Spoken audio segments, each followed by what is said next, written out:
नमस्कार स्टूडेंट्स, आज हम चैप्टर 18 कांग्रेस प्रणाली चुनौतियां और पुनर्स्थापना हमारा list of NCERT Indian political constitution हम स्टार्ट किए हैं। आइए पढ़ते हैं इसके बारे में। जो भी विद्यार्थी नए हैं कृपया चैनल को लाइक करें, शेयर करें और कमेंट एरिया को सब्सक्राइब किए। आइए देखते हैं हम लोग कि क्या कहानी थी।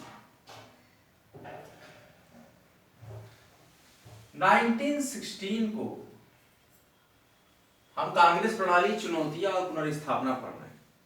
1916 के दशक को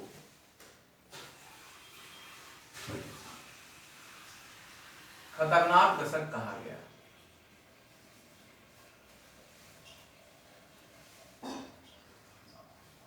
क्यों खतरनाक दशक कहा गया? गरीबी,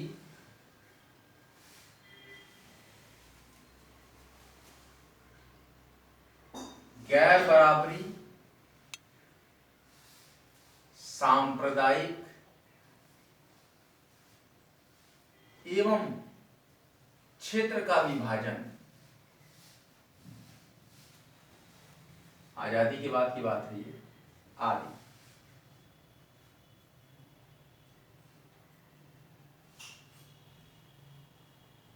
के सवाल अभी भी खड़े थे।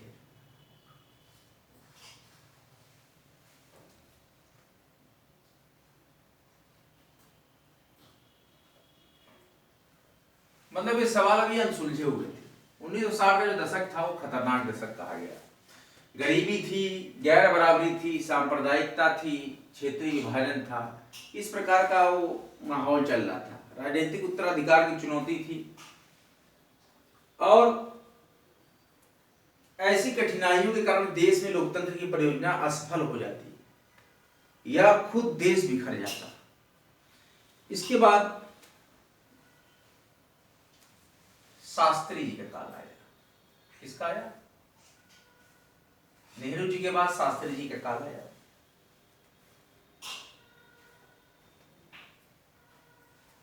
जो कि लाल बहादुर शास्त्री के पक्ष में आया फैसला कि इनको कमान दिया जाए। लाल बहादुर शास्त्री जी के पक्ष में फैसला आया।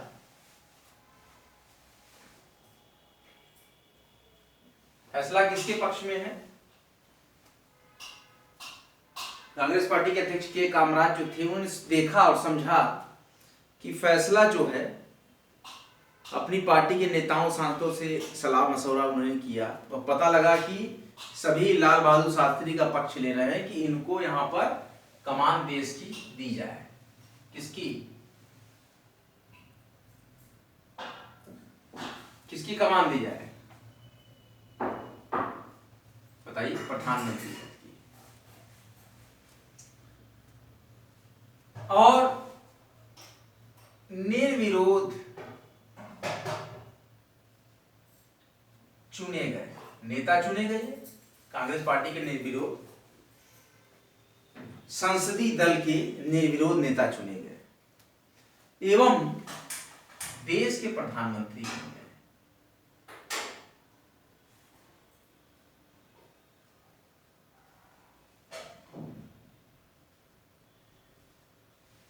स्वर्गीय श्री लाल बहादुर शास्त्री। नेहरू काल के बाद शास्त्री काल आया। 1960 का जो दशक था खतरनाक दशक कहा गया है। गरीबी थी, गैर बराबरी थी, सांप्रदायिकता थी, क्षेत्रीय विभाजन के आधार पर ये सभी सवाल अनसुलझे हुए थे। फिर नेहरू काल के बाद शास्त्री काल आया, जिसकी परिपाटी ये बनी कि श्री लाल बहादुर शास्त्री के पक्ष में ही लगा के कामराज को कि है सारा झुकाव, और वो निर्विरोध चुने गए और देश के प्रधानमंत्री बन गए। शास्त्री जी उत्तर प्रदेश के थे। कहां के थे? शास्त्री जी उत्तर प्रदेश के थे। वह नेहरू मंत्रिमंडल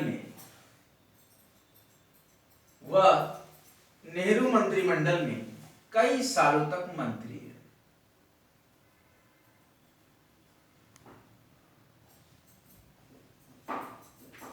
वह नेहरू मंत्रिमंडल में कई सालों तक मंत्री पद पर रहे।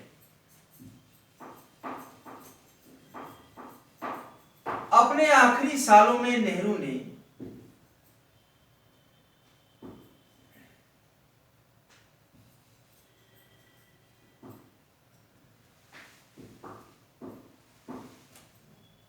उन पर ज्यादा से ज्यादा निर्भर होते चले गए। क्या हो गया? नेहरू जी शास्त्री जी पर ज्यादा से ज्यादा निर्भर होते गए थे। ये हम आपको कांग्रेस प्रणाली, चुनौतियां और पुनर्स्थापना, जो चैप्टर 18 है, yeast of NCERT, I polity constitution, भारतीय राज्य व्यवस्था, भारतीय संविधान एवं राजनीतिक विचार, इस चैप्टर से हम आपको पढ़ा रहे हैं। चैप्टर 18 बहुत इंपॉर्टेंट चैप्टर है। हालांकि आप कहेंगे एग्जामिनेशन के पॉइंट ऑफ व्यू से, लेकिन जो परिपाटी, जो हिस्ट्री हमारे पास होती है हमारे महत्वपूर्ण महापुरुषों की, उनको जानना बहुत आवश्यक है। कभी कभी यूपीएससी में ऐसे क्वेश्चंस आ जाते हैं, इसलिए आप अन्यथा न लें, आपको अपनी बेसिक हिस्ट्री, मूल रूट से तो जुड़ना ही पड़ेगा।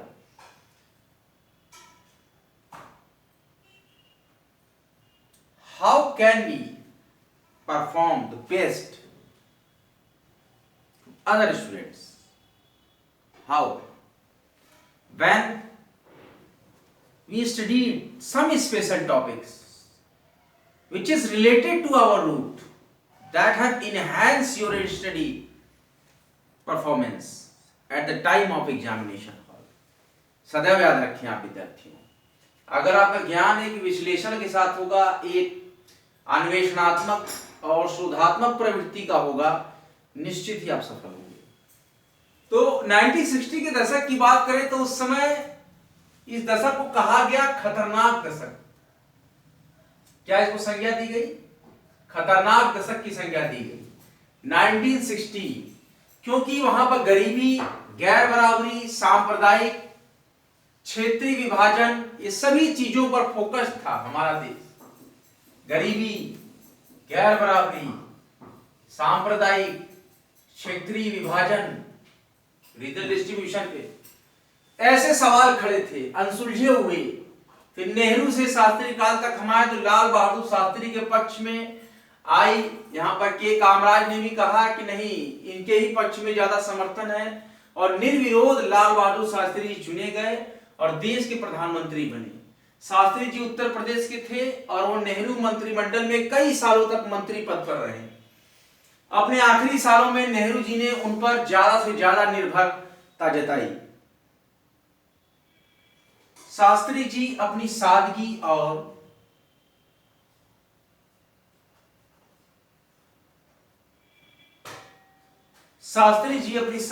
और सिद्धांत निष्ठा के लिए प्रसिद्ध थे।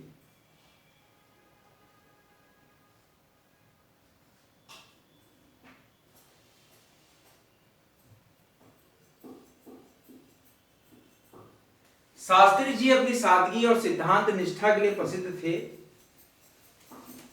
एक बार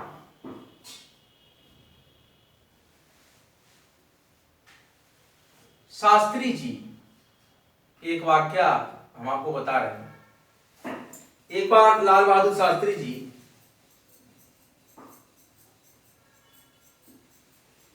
एक बड़ी रेल दुर्घटना की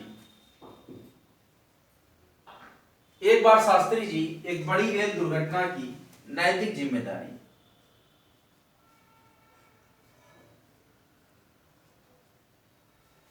एक बार शास्त्री जी एक बड़ी रेल दुर्घटना की नैतिक जिम्मेवारी स्वीकार करते हुए, स्वीकार किया उन्होंने, रेल मंत्री के पद से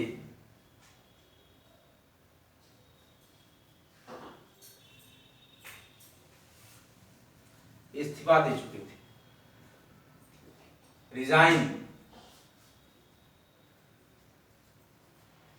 बहुत ही अच्छा व्यक्तित्व था उनका।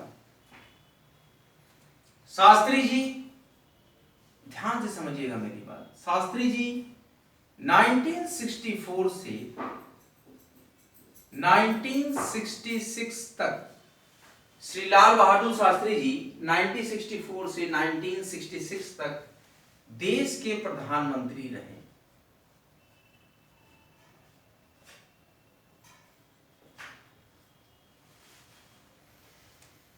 1964 से 1966 लगभग 2.5 साल 3 साल के लगभग पूरा मिला ले कार्यकाल तो 2 साल, तो ये 2 साल से ज्यादा देश के प्रधानमंत्री रहे।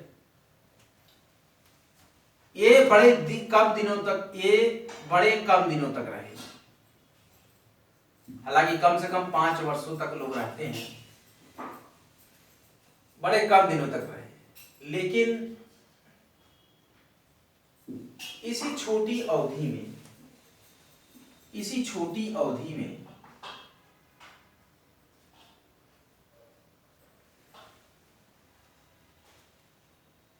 देश ने 2 बड़ी चुनौतियों का सामना किया। भारत ने 2 बड़ी चुनौतियों का सामना किया।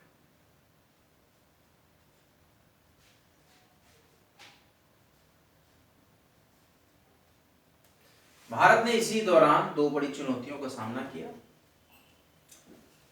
भारत चीन युद्ध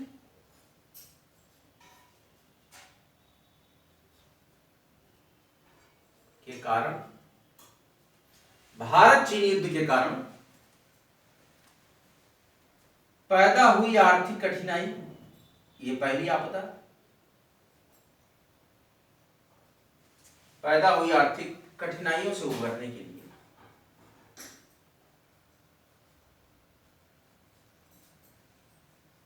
उबरना मतलब निजात पाना, उबरने की कोशिश करना था पहला ये घटना। और साथ ही साथ मानसून क्या है कि असफलता से,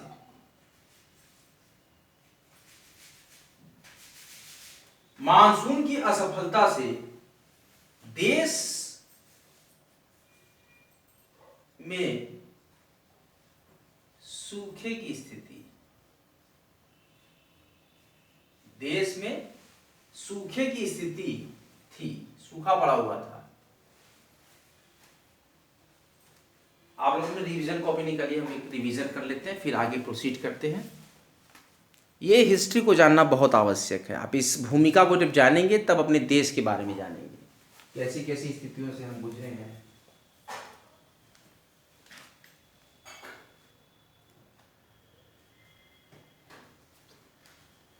chapter 18 Gist of NCERT, I Polity and Constitution, well designed for the UPSC lectures। Congress प्रणाली, चुनौतियां और पुनर्स्थापना। 1960 के दशक को खतरनाक दशक कहा गया क्योंकि गरीबी, गैर बराबरी, सांप्रदायिक और क्षेत्रीय विभाजन इत्यादि के सवाल अभी भी देश में अनसुलझे हुए थे। नेहरू से शास्त्री काल तक अगर चले तो लाल बहादुर शास्त्री के पक्ष में ही ज्यादा मत थे कि उनको और निर्विरोध चुना गया उनको, और वो देश के लाल बहादुर शास्त्री प्रधानमंत्री बने। शास्त्री जी उत्तर प्रदेश के थे और नेहरू मंत्रिमंडल में कई सालों तक मंत्री रहे। अपने आखिरी सालों में नेहरू उन पर ज्यादा से ज्यादा निर्भर होते गए थे। शास्त्री जी अपनी सादगी और सिद्धांत निष्ठा के लिए, शास्त्री जी अपनी सादगी और सिद्धांत निष्ठा के लिए प्रसिद्ध थे। एक बार शास्त्री जी बड़ी रेल दुर्घटना की नैतिक जिम्मेवारी स्वीकार करते हुए रेल मंत्री के पद से इस्तीफा दे चुके थे। इतनी ईमानदारी थी शास्त्री जी में। शास्त्री जी सन 1964 से लेकर सन 1966 तक देश के प्रधानमंत्री रहे भारत के। ये बड़े कम दिनों तक रहे, लेकिन इसी छोटी से छोटी अवधि काल में, अपने कार्यकाल में देश ने, भारत ने 2 बड़ी चुनौतियां सामना किया। पहला, भारत चीन युद्ध के कारण पैदा हुई आर्थिक कठिनाइयों से उबरने की कोशिश कर रहा था भारत। क्या कर रहा था? आर्थिक कठिनाइयों से, जो भारत और चीन का युद्ध हुआ था उसके कारण जो आर्थिक संकट आया था भारत में, उससे उबरने की कोशिश कर रहा था भारत। और साथ ही साथ मानसून की असफलता से, मानसून बहुत कमजोर था उस समय, तो मानसून की असफलता से देश में सूखे की स्थिति थी। भारत में सूखा पड़ा हुआ था। सूखे की स्थिति थी। इस प्रकार से कारवां आगे बढ़ता गया। कई जगहों पर खाद्यान्न का गंभीर संकट आन पड़ा था। कई जगहों पर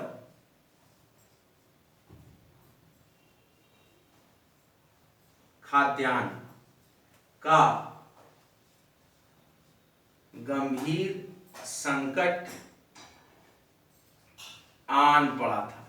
ठीक है। और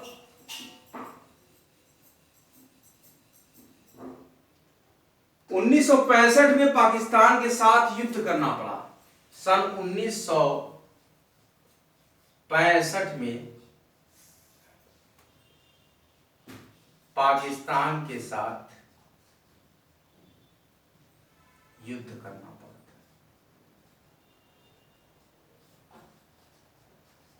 सन 1965 में भारत को पाकिस्तान के साथ भी युद्ध करना पड़ा था। इतनी कठिनाइयों को झेलते हुए भारतवर्ष किस प्रकार से आज के दौर में खुशहाली के इस महत्वपूर्ण आयाम को स्थापित कर पाया है। ये बहुत ही चुनौतीपूर्ण समय रहा कि भारत ने इतनी कठिनाइयों से उबर कर भी विश्व गुरु की अपनी ये जो पहचान बनाई है, ये बहुत ही काबिले तारीफ है। शास्त्री जी ने, अब एक प्रश्न यहां पर आता है, आपका पुराना जो एग्जामिनेशन पैटर्न था, अक्सर ये प्रश्न आता था, शास्त्री जी ने जय जवान जय किसान, जय जवान जय किसान, कौन सा नारा दिया था शास्त्री जी ने?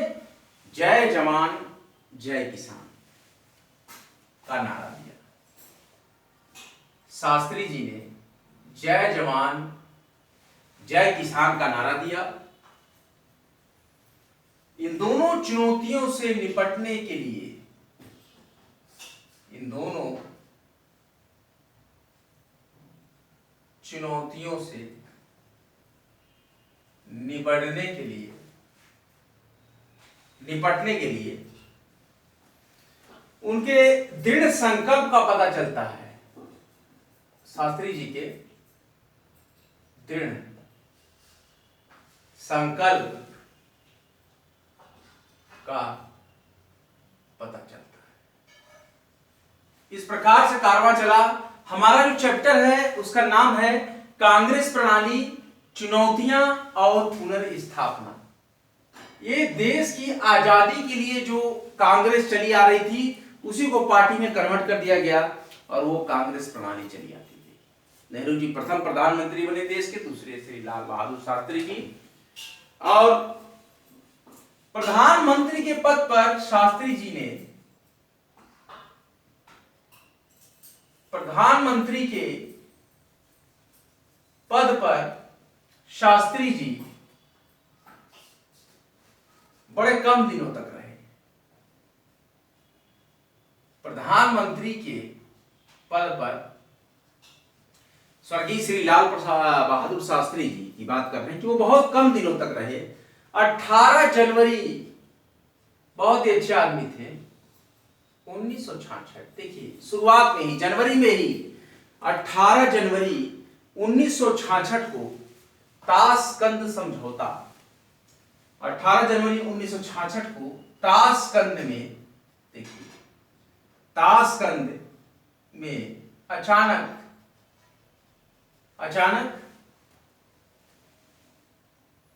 उनका देहांत हो गया।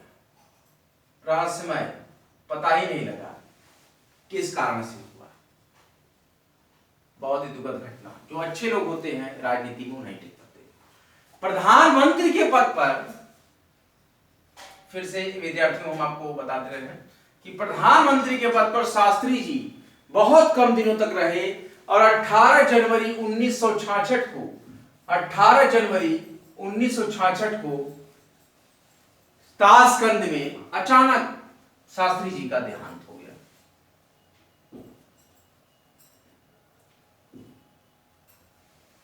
ताशकंद की स्थिति क्या थी उस समय समझ लीजिए। ताशकंद तब भूतपूर्व, क्या था? ताशकंद तब भूतपूर्व सोवियत संघ में था। कहां था? उस समय ताशकंद भूतपूर्व सोवियत संघ में था, और वह का मतलब और आज ताशकंद उज्बेकिस्तान की राजधानी है। उज्बेकिस्तान एक देश है, आप जानते होंगे। आज यह उज्बेकिस्तान की देश की राजधानी है ताशकंद।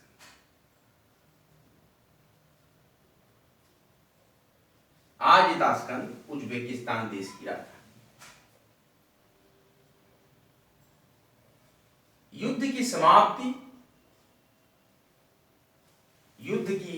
समाप्ति के सिलसिले में बात करने गए थे शास्त्री जी। युद्ध की समाप्ति के सिलसिले में पाकिस्तान के तत्कालीन मतलब उस समय, तत्कालीन का मतलब उस समय जो रहे होंगे, तत्कालीन राष्ट्रपति, युद्ध की समाप्ति के सिलसिले में पाकिस्तान के तत्कालीन राष्ट्रपति मोहम्मद अयूब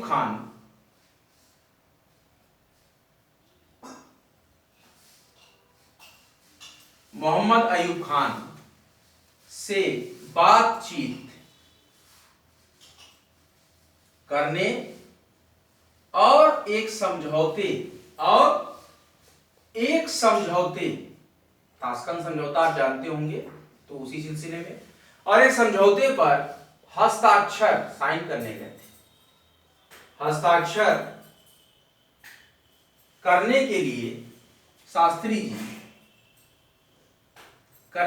शास्त्री जी ताशकंद गए थे, लेकिन लौटकर उनका शरीर आया।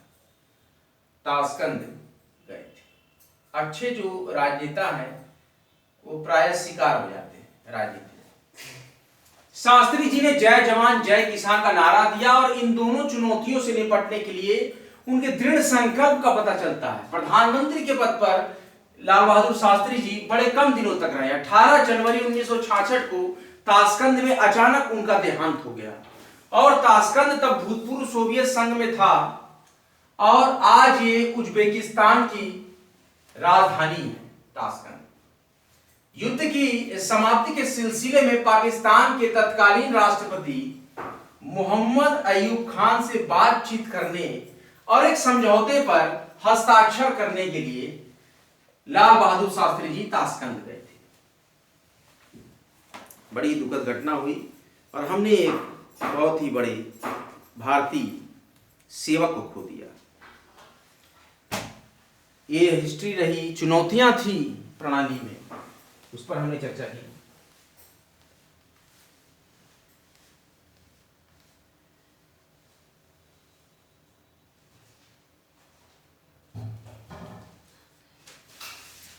थोड़ी देर में हम आप लोग को बताएंगे जॉब अलर्ट में क्या क्या जॉब्स बच्चों के लिए आई है। बच्चों, आप लोग बहुत ही सावधानी पूर्वक देखें। हमारा जो ये पैनल है एक हम चलाते हैं लास्ट में लेक्चर्स के बाद, जॉब अलर्ट। आइए आपको जॉब के बारे में बताते हैं, कहां कहां आपके लिए जॉब है। Job alert panel starts now. First job आपकी आई है, देखिए बहुत ही पॉपुलर आयोग है यूपी ट्रिपल एससी में जॉब है आपके लिए कार्टोग्राफर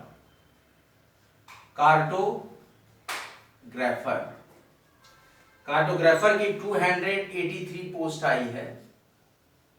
यूपी में कार्टोग्राफर की आई है 283 पोस्ट। लास्ट डेट है इसकी 8th ऑफ जनवरी 2024। इसको आप लोग भर लीजिएगा यूपीएससी की वेबसाइट से। इसके बाद आपके पास जॉब आई है SGPGIMS में जॉब है। 95 पोस्ट है विद्यार्थियों, 95 पोस्ट है। Professor and assistant professor, and last date will be 22th of Jan 2024। Next job जो आई है आपके लिए राष्ट्रीय बागवानी केंद्र राष्ट्रीय बागवानी बोर्ड में। ये आपकी है 44 पोस्ट है, 44 पोस्ट राष्ट्रीय बागवानी बोर्ड में है। उपनिदेशक की पोस्ट है, ध्यान दीजिए विद्यार्थियों, उपनिदेशक की पोस्ट है। वरिष्ठ बागवानी अधिकारी जो होते हैं, वरिष्ठ बागवानी अधिकारी, इनकी पोस्ट है। और ये 5 जनवरी 2024 इसकी डेडलाइन है। और इसके बाद जो पोस्ट आपकी एयरपोर्ट अथॉरिटी ऑफ इंडिया में junior assistant and senior assistant, the 119 post will be notified for the post for AAI for the recruitment of junior assistant and senior assistant. The deadline of form will be 26th of Jan 2024, which will have website www.aai.aero. Now we have JIPMER में job है, JIPMER 82 post है, project engineer and technical officer. The form deadline will be 8th of Jan 2024. The website will be jipmer.edu.in. Now we have vacant seat in NARL 15 post that have scientist और कनिष्ठ अनुसंधानकर्ता. Deadline of form will be 15th of Jan 2024. Website will be www.narl.gov.in. Now we have some other jobs. IRL India Limited मुख्य प्रबंधक वरिष्ठ प्रबंधक job, 3 January 2024 deadline. Website will be www.irel.co.in. राष्ट्रीय design संस्थान में प्रशासनिक अधिकारी एवं डिजाइन अनुदेशक की पोस्ट है, 15 Jan 2024 डेडलाइन है। और इसकी वेबसाइट है www.nid.ac.in. बने रहिए मेरे आपके अपने महत्वपूर्ण चैनल कॉम्टेरिया पर। हम पूरी तरीके से परिशोधित, अवशोषित और complete yeast crux of NCERT को यहाँ इंडियन पॉलिटिकल कॉन्स्टिट्यूशन के इस प्लेटफॉर्म पर पूरी रिसर्च करके एक संश्लेषित लेक्चर यहाँ पर परफॉर्म करते हैं। इस तरीके से डिजाइन किया हमने लेक्चर। अब देख लीजिए